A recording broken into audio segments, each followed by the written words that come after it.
Halo, perkenalkan nama saya Andre Hizkia Sibirgicolia dengan NIM 20030111100. Pada kesempatan kali ini saya akan menjelaskan jenis-jenis ternak unggulan yang ditugaskan oleh dosen kami Tati Vidianisari SPTMP sebagai ibu dosen pengampu kami. Yang pertama saya akan menjelaskan mengenai ternak unggulan ayam. Di sini saya mengambil contoh ayam broiler. Ayam broiler atau yang disebut juga ayam ras pedaging adalah jenis ras unggulan hasil persilangan dari bangsa-bangsa ayam yang memiliki daya produktivitas tinggi, terutama dalam memproduksi daging ayam. Ayam broiler mengikuti taksonomi yaitu kingdomnya Animalia, filumnya Chordata, kelasnya Aves, ordonya Galliformes, familinya Phasianidae, genusnya Gallus, spesiesnya Gallus.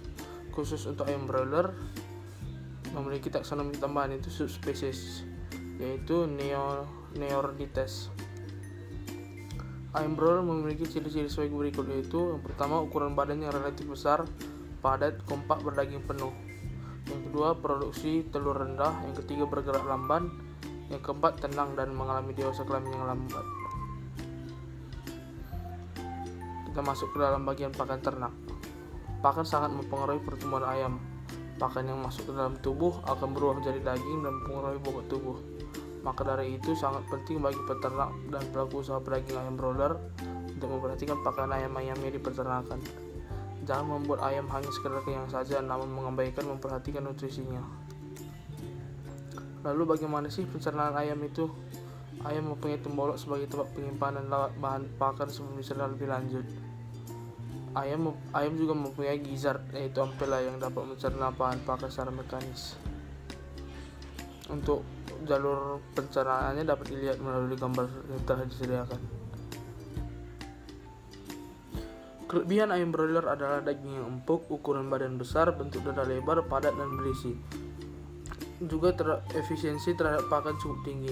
Sebagian besar dari pakan dibawa menjadi daging dan pertambahan bobot badan sangat cepat, sedangkan kelemahannya adalah memerlukan pemeliharaan secara intensif dan cermat, relatif lebih pekat terhadap suatu infeksi penyakit, sulit beradaptasi, dan sangat pekat terhadap perubahan suhu lingkungan. Ternak unggus yang kedua yaitu ternak bebek. Di sini saya mengambil contoh itik Tegal. Yang disebut itik Tegal merupakan spesies itik yang termasuk ke dalam jenis itik petelur. Itik Tegal termasuk itik unggulan di kalangan itik petelur karena menghasilkan telur yang cukup banyak dan berkualitas bagus. Itik ini memiliki taksonomi mulai dari kingdom Animalia, filum Chordata, kelas Aves, ordo Anseriformes, familia Anatidae, genus Anas, spesiesnya Anas plantinichos. Itik Tegal ini memiliki ciri-ciri berikut, yaitu yang pertama, itik Tegal memiliki leher yang panjang serta tubuh yang kurus. Yang kedua, telur itik Tegal umumnya berwarna biru. Yang ketiga, sayapnya erat pada badan, ujung bulunya menutup di ekor. Yang keempat, mudah stres. Dan yang kelima, panjang dan bulat. Kita masuk ke bagian pakan ternaknya. Ransum adalah bahan pakan yang telah diramu dan biasanya terdiri dari berbagai jenis bahan dengan komposisi tertentu. Pakan itik umumnya terbuat dari bahan nabati dan hewan. Pakan dasar dianggap telah memenuhi standar kebutuhan ternak apabila cukup energi protein serta imbangan asam amino yang tepat. Bahan pakan yang sering digunakan untuk menyusun pakan itik antara lain jagung kuning, dadak kasar, bungkil, kedelai, tepung ikan, dan lain-lain.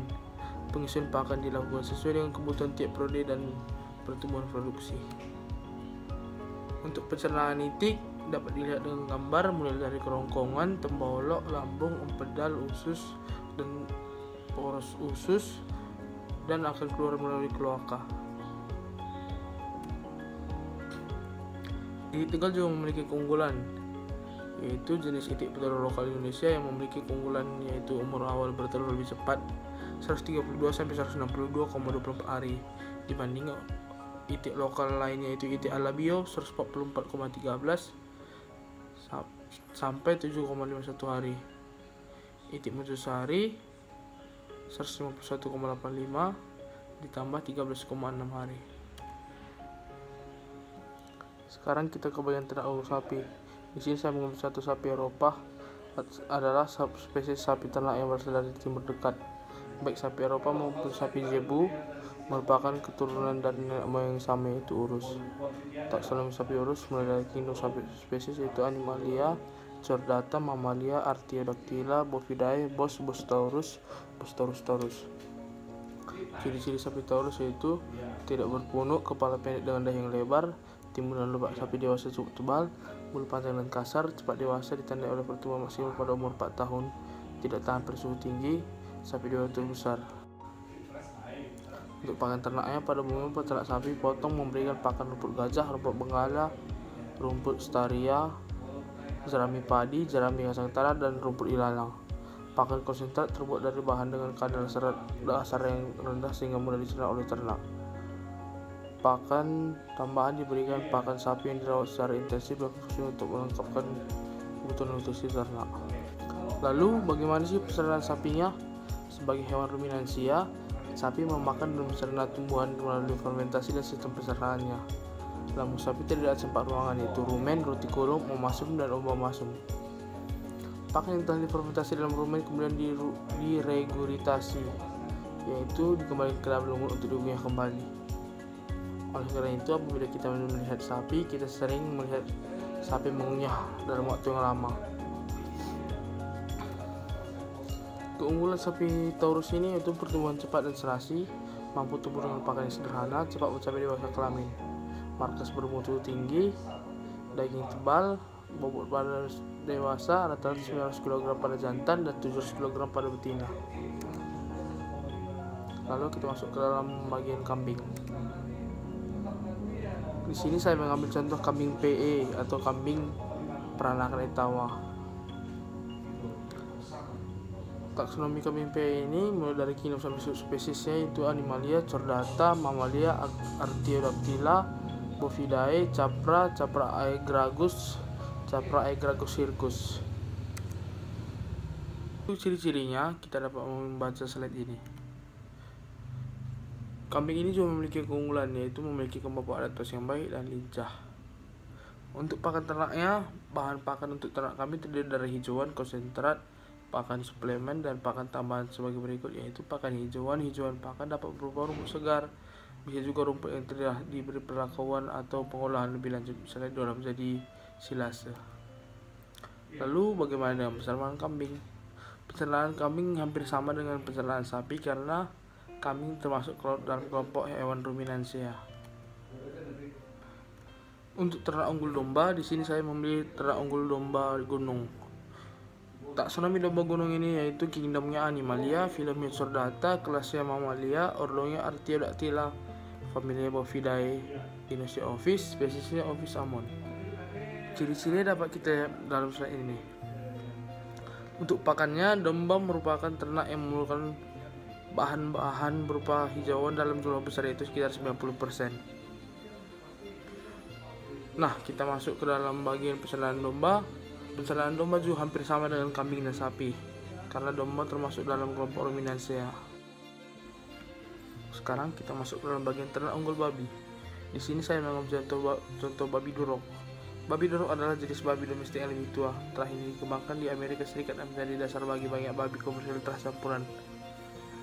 Babi durok berwarna coklat keemasan dan kuning keemasan, berbingkai besar, panjang, sedang, dan berotot dengan sebagian telinga terkulur. Untuk taksonominya dapat kita baca di slide ini.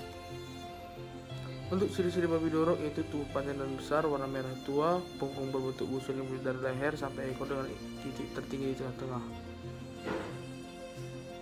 Untuk pakan ternaknya, babi memiliki bahan makanan yang mengandung sumber protein antara lain tepung ikan, susu skim bubuk, bungkil kacang kedelai, dan lain-lain. Lalu bagaimana dengan pencernaan babi? Sistem pencernaan babi merupakan sistem pencernaan monogastrik, di mana sistem pencernaan babi sangat sesuai untuk pakan berbasis konsentrat yang biasanya diberikan kepada ternak babi. Dalam hal organ-organ terlibat, seluruh saluran pencernaan relatif sederhana yang terhubung dalam tabung musculum membranus, berurutan dari mulut sampai ke anus. Namun sistem pencernaan yang seperti ini memiliki banyak fungsi interaktif yang kompleks. Sekian penjelasan saya mengenai ternak unggul. Apabila ada yang salah, kurang lebihnya saya meminta maaf. Terima kasih.